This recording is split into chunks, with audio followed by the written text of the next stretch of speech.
All right, folks, today we are going to talk about the simplest drawing instrument there is, the lowly pencil.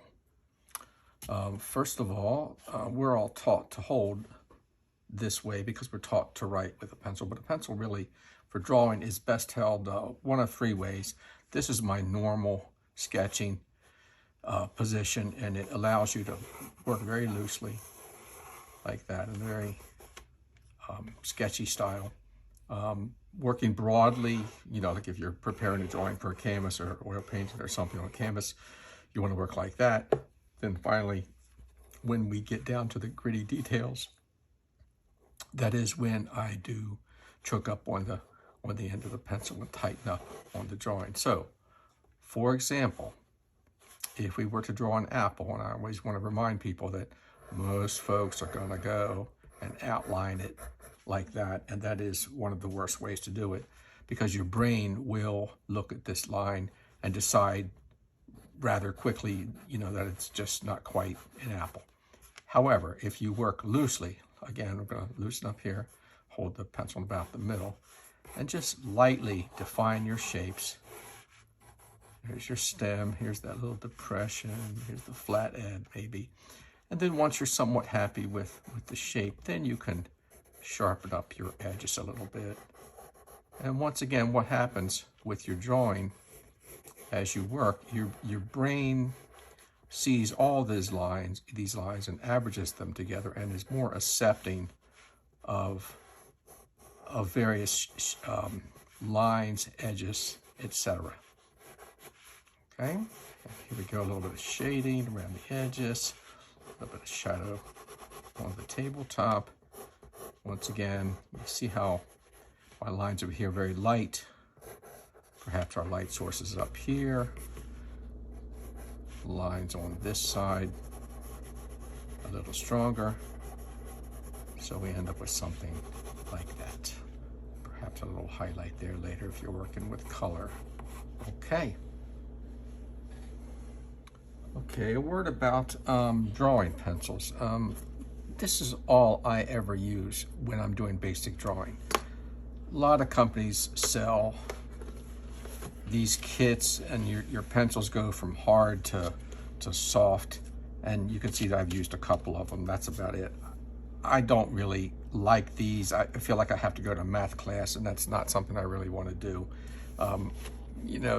They're light on certain, you can see the thickness of the lids. This is a very thin, light pencil. Well, in theory, this is a very darker, shadowy pencil for putting in darks. What I find works best for me is if you want your values to be light, just use the pencil lightly. And then if you want the darkness, you just have to press on that pencil and work it a little bit more. That's what works for me. You can get everything from that thin line and just work your way across to as dark as you want to get it almost black with that number 2 soft pencil. All right, a quick word about sharpening. I realize a lot of people like that somewhat elongated point, and what you use to get that is a sharp knife, and you peel off some of the wood, trying not to break the lead, which is something I often do. And there we go.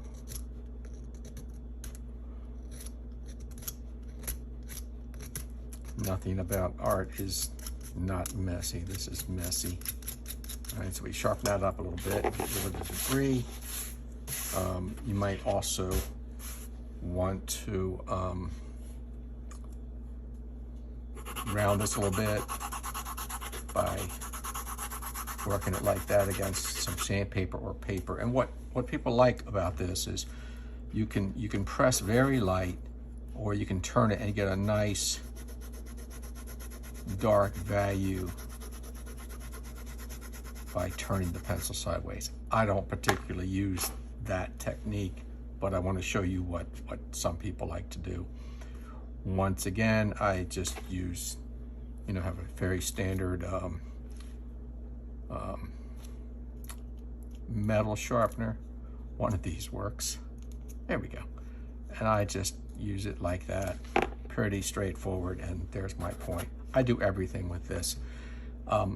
For my drawing classes, or for my use for drawing, I don't sit and do drawings as a rule just for the sake of drawings, and you can certainly do that if you're inclined to. I mean, you can make an entirely good living if you spend enough time, enough hours doing it with just a pencil and some nice drawing paper. But for me, drawing is a means to an end to get you to be a better painter, so we'll address that at some point.